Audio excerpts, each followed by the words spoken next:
Welcome back to the Thinking Crypto podcast, your home for cryptocurrency news and interviews. If you are new here, please hit that subscribe button as well as the thumbs up button and leave a comment below.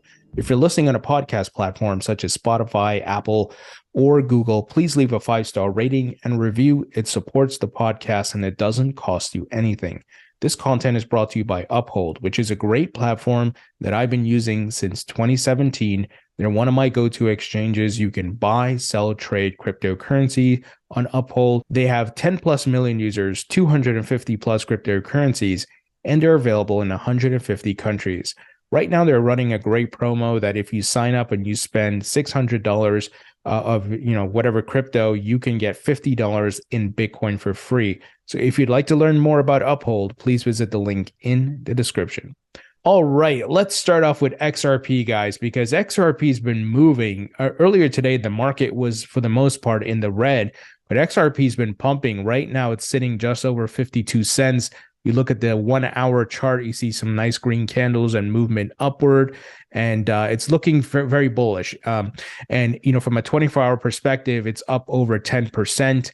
From a 7-day perspective, it's up near 13%. So pretty strong movements here compared to the rest of the crypto market. And, everyone is kind of in anticipation. And I think the price movement is showing folks are in anticipation of a potential Ripple victory or some positive news for Ripple in the SEC lawsuit against Ripple, of course. So the judge can, announce and make a decision any day now. So the market is waiting in anticipation of this, and the price is reflecting that. Now, some positive news for Ripple would certainly send the price of XRP pumping. How high it goes, I'm not sure, guys, because, I don't know if XRP has the momentum to move and go to new all-time highs without Bitcoin first, leading the charge. We've seen historically Bitcoin pumps very strong. And then I don't think we've hit the peak of this retracement yet for Bitcoin. So we'll have to wait and see what happens here. Not that I'm bearish on XRP. It's just I don't know how high we're going to go. Maybe we just go to $2, right? Maybe we don't break the all-time highs of $3.60 plus. So we'll have to wait and see. Certainly look, I'm happy to be wrong here. If it goes to new all-time highs, I'll be taking some profits. And I think XRP holders are long overdue because we know Jay Clayton, when he filed that lawsuit, XRP was breaking out in December 2020. And they hurt a lot of investors, right? They caused billions of dollars in losses. So let's see what happens, my friends. I'm hoping for the best. And I think we will see some price movements if the news is positive for Ripple, and we'll go from there. Now, we got some other good news here. Patrick McHenry announces SEC Chair Gary Gensler will appear before the House Financial Services Committee on April 18th. Here's a quote.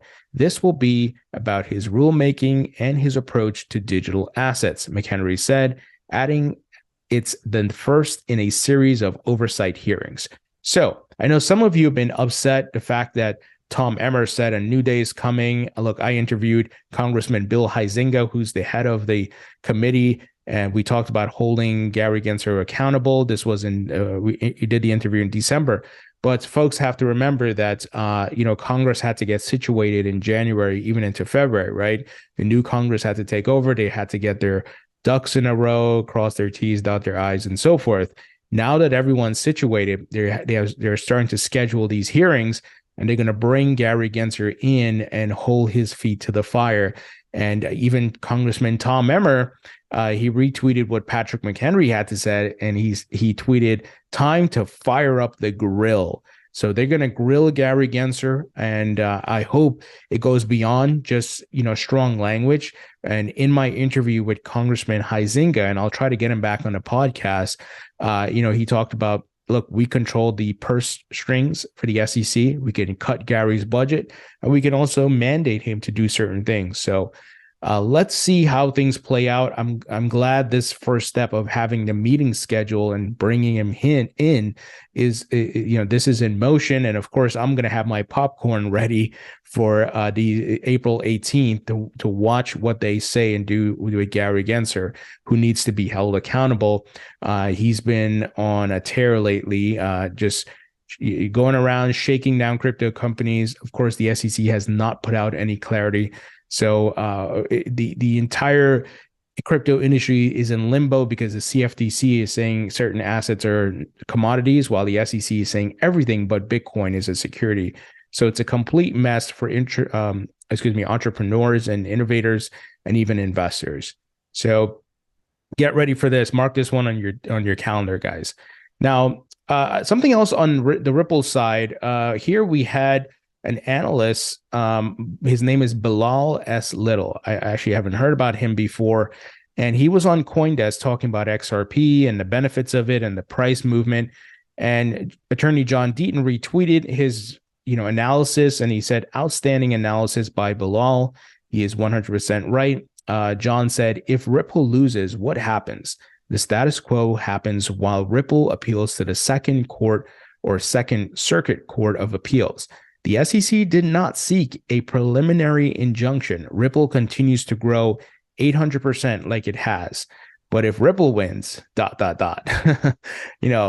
growth would obviously expand and the price of XRP will grow significantly.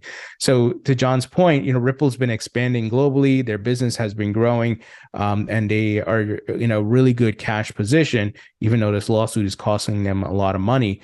And, the Ripple can appeal if, things don't go their way and just continue what they've been doing all this time, right? They're actually in a better position than they were when the lawsuit was first filed, because it was not something expected. But now they're going through the battle. Now they've adapted to the situation. So they've grown through this hard situation. So it's like they're coming out on the other end of it stronger. And if they get a victory, wow, it's going to be fireworks for XRP, guys. Now, we've been talking about Operation Choke Point 2.0. I told you guys I spoke to a former regulator, and he gave me a rundown and how, this whole coordinated effort by the Biden administration, with the likes of Janet Yellen, even the Fed, to slow crypto down. But you had some people out there like, oh, this is just political talk. Oh, Operation Choke Point is fake. It's this and that. But we actually got confirmation from the law firm who, was part of Operation Choke Point 1.0. So let me give the details. Jake Chervinsky of the Blockchain Association shared this. He said the law firm that litigated the original Operation Choke Point case in 2014 just published a white paper explaining how the banking regulators are using the same awful threats and pressure tactics against the crypto industry in 2023. He says, at the Blockchain Association, we are continuing to collect evidence of the banking regulators' coordinated effort to debank the crypto industry. If you've recently had a bank account closed or tried to open a new one and been rejected, let us know. So the Blockchain Association is also doing some FOIA requests. And, it's great to have these advocacy groups going out there to hold these government agencies accountable. So here's the link he provided, the press release, and it's dated yesterday. Here's the title. New white paper uncovers how federal banking regulators are waging Operation Choke Point 2.0 against the cryptocurrency industry. Let me jump ahead here. Oh, you know what? Let me back up. A new white paper from the Washington, D.C. law firm Cooper and Kirk details evidence that the federal bank regulators, the Federal Deposit and Issuance Corporation, the Federal Reserve Board, and the Office of the Comptroller of the Currency are waging a clandestine financial war against the crypto industry. As the report describes, the federal regulators are using the same regulatory tools and pressure tactics that they used during the notorious Operation Choke Point, the Obama administration's effort to use informal regulatory pressure and backroom threats to cut off payday loan lenders, gun and tobacco dealers, and other politically unpopular businesses from the modern financial system. So the folks who saw this in 2014 are coming and saying, yeah, we can validate what you guys are saying. It is happening again. So just like during Operation Choke Point, the banking agencies have now put out informal guidance documents tarring cryptocurrency customers as posing a supposedly heightened risk to banks. Businesses in the crypto industry are suddenly finding themselves debanked and stripped of access to the ACH network without explanation.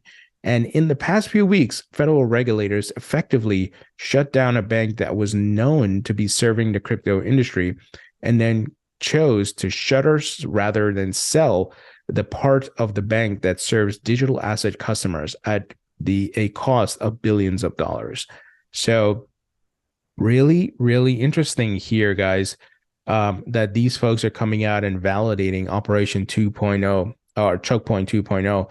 So, I'm going to try to get an interview with these folks and see if I can, talk a bit about this with one of the lawyers.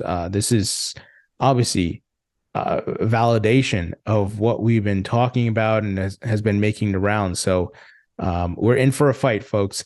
Now, finally, U.S. accuses Sam Bankman-Fried in a new bribery conspiracy charge of directing the transfer of at least $40 million of cryptocurrency to benefit Chinese government officials. Boy, I think this makes number 13 of indictments against Sam Bankman-Fried. If he wasn't in trouble before, he's in trouble with this, because we all know the narrative happening right now with macro geopolitics, right, between America and China. So you can imagine the heat that's going to come for this guy, Sam Bankman-Fried. I mean, obviously he deserves to go to jail, but I don't know if this is legit. The timing is interesting, especially, with the lawsuit against Binance from the CFTC. It just seems there's a theme here. And one person, Brian Costello, is actually highlighting that the complaint, some details of the complaint. He's saying DOJ Crime Division FTX complaint is insane. No way Sam Bankman-Fried executed an alleged CCP official $40 million bribe alone, freeing up $1 billion in cryptocurrency. Who are the others in the complaint? Aren't these co-conspirators? Who did Sam Bankman-Fried agree with to execute the bribe? Is the DOJ protecting somebody? Why aren't the CCP officials named?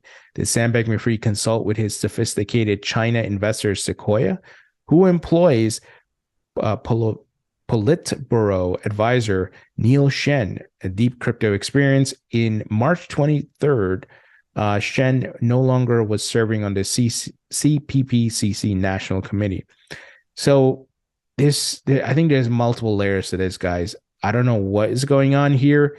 Once again, I believe Sam Bankman-Fried has to go to jail. He's a fraudster, right? But did he actually do this by himself? Most likely not, right? And we'll see. We'll get more details here. This is very interesting, but certainly, these type of headlines are not good for him, man. And the timing seems fishy when this is coming out, especially, they're going after CZ and Binance and so forth. And as always, if someone did something wrong, they committed a crime, they have to do the time, right? I believe in the rule of law, but we also need to be careful here because we're seeing Operation Choke Point, right? These government officials, they can make things up. They can try to, do all kinds of shady activity just to tarnish your name and to put pressure on you, make you settle, even if their lawsuit doesn't have a lot of validity to it. But, it's hard to fight the government. They're coming after you. And we see like shady people like Gary Gensler and the SEC doing things. So we are certainly in the then they fight you phase. So we'll see what else comes out about this charge, guys. And, we'll have to go from there. All right, guys, what do you think about the news? Leave your thoughts and comments below. Hit the thumbs up button, share this video, and I'll talk to you all later.